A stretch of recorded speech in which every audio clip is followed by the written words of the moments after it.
Today we're talking snow bike tips, tricks, and hacks. Snow bike intakes take a lot of abuse. Like this one has a hole in it from rubbing on some plastic, so it's good to check them and replace them every once in a while. It doesn't hurt to spray them with some waterproof spray every once in a while too. Radiator blockers don't have to be that fancy. These ones are made from Gorilla Tape and bungee cords. All we're going to do to make these ones is lay out a couple strips of Gorilla Tape.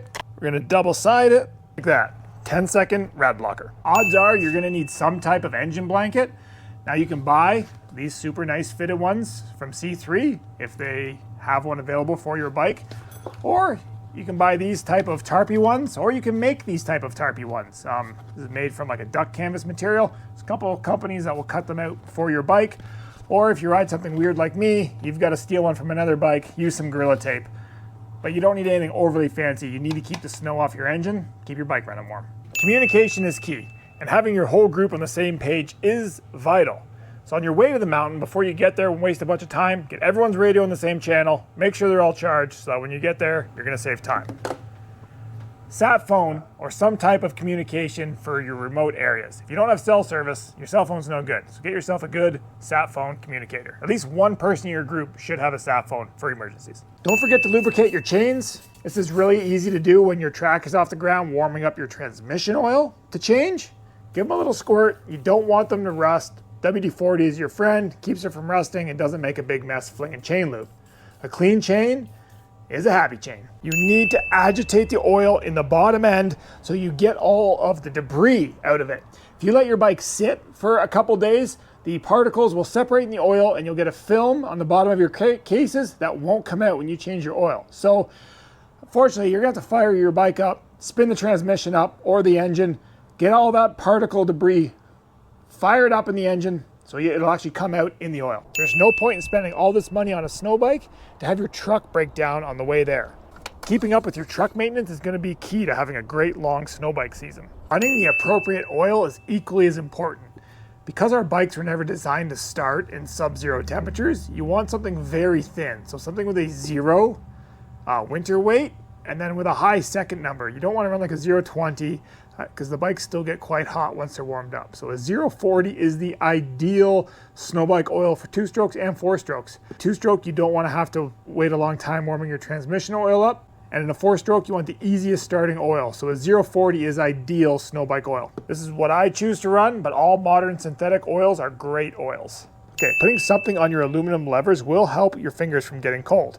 So either hockey tape or some type of lever gripper, like this rubber heat shrink one, is a great way to keep your fingers a little bit warmer on those colder days than hanging on to raw aluminum all day. Now, if you're mixing gas and hauling ass with your 2-stroke like you should be, more oil is more better. Saving a little tiny bit of oil as per the manufacturer's recommendations isn't saving you anything. KTM, for instance, recommends 60-to-1 for their off-road bikes because they spec them for off-road use. So your average trail conditions, even a motocross track, isn't as demanding as snow bike. So more oil you can run, the better. The difference between 32-to-1 and 60-to-1 is a lot of oil and not really that much price difference. Like if you're in this game, you're not saving money. So a good quality oil, Motor-X, Moto 800, AMSOIL Dominator, and a good quality mixing system will save your 2-stroke in the long run. Of all things to save on, oil isn't the one to do it. Carrying things like recovery straps and some tire chains is always a great idea too, as we are traveling in the winter and you don't want to be stuck up some logging road slid off in the ditch with no way to help yourself get out. Okay, having a digital temperature gauge right in your thermostat is a very nice feature to have. I know exactly how hot the coolant coming out of my engine is. If you have a fan mounted to your bike, relying on the probe that goes in your rad is going to give you a false reading. It's going to measure rad temperature, not internal engine temperature. I do like to run an extra rad cap thermometer. Just in case this one fails, I know if I'm about to overheat by this one. Avalanche gear and courses. The gear is not to save you. The gear is a last-ditch effort to hopefully save your life. You cannot rely on your gear to keep you safe.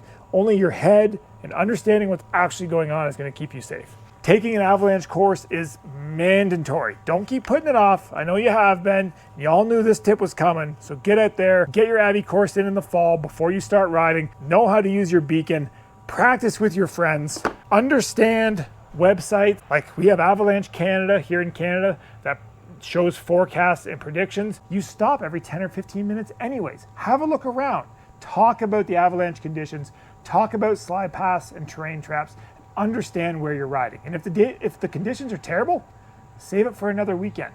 Riding this weekend to go get buried isn't worth it. A common myth is that your snowbike engine isn't going to last as long as a dirt bike engine. While in some cases this may be true, it's very false, as the fact that what destroys engines the most is dirt, and we don't have any dirt in a snowbike application. So with our bike breathing very clean air and regular service intervals, our bikes will run for as long as the manufacturer designed them to, if not longer. I've yet to see any reason or cause that snowbike engines fail quicker than dirt bike engines unless they're not maintained properly. And in the absence of dirt, which is the #1 killer in dirt bike engines, snowbike engines last a long time. It's not uncommon to go 100 to 200 hours on a snowbike engine, which is long past the manufacturer's recommended service interval for internal engine components like pistons and crankshafts.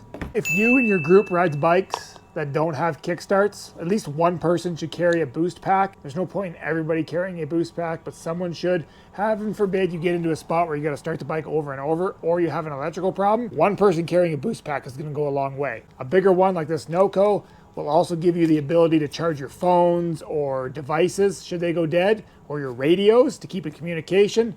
This guy's even got a flashlight, so this can be handy if you're ever stuck overnight. Some type of recovery gear or strap. This is a pull strap setup that you can loop onto the foot pegs and then wire it together and tow the bikes out. A large chunk of rope can also be fashioned in the same manner, but having some type of recovery strap, should someone be down in a creek, down in a massive tree well, or a bike needs to be towed the whole way out, having rope and strap is going to save the day for getting bikes out. So this is how you're going to tow a snowbike out. You have 2 soft loops here to pull on the outside of the snowbike tunnel, or you can hook this into one long strap. It doesn't need to be doubled if you need more length.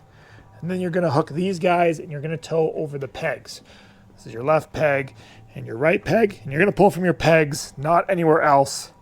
This is the setup to pull a snowbike. You're going to want to service your fork oil long before they start leaking on a snowbike. Our dirt disturbs seals very fast, but hot and cold destroys the oil very fast. When talking sliders or high facts, the common wear area is right around here, right underneath this front shock. They actually give you a line to tell you when it's wore out. So like on this brand new one, this would be your minimum wear line. So have an eye on these, especially spring conditions. You can burn these things off real quick. Some type of storage on your kit is essential. You don't want to be carrying all your junk and beers on your back all day. Get them on your bike, get them off your back. These ones are for sale at ridemore.ca.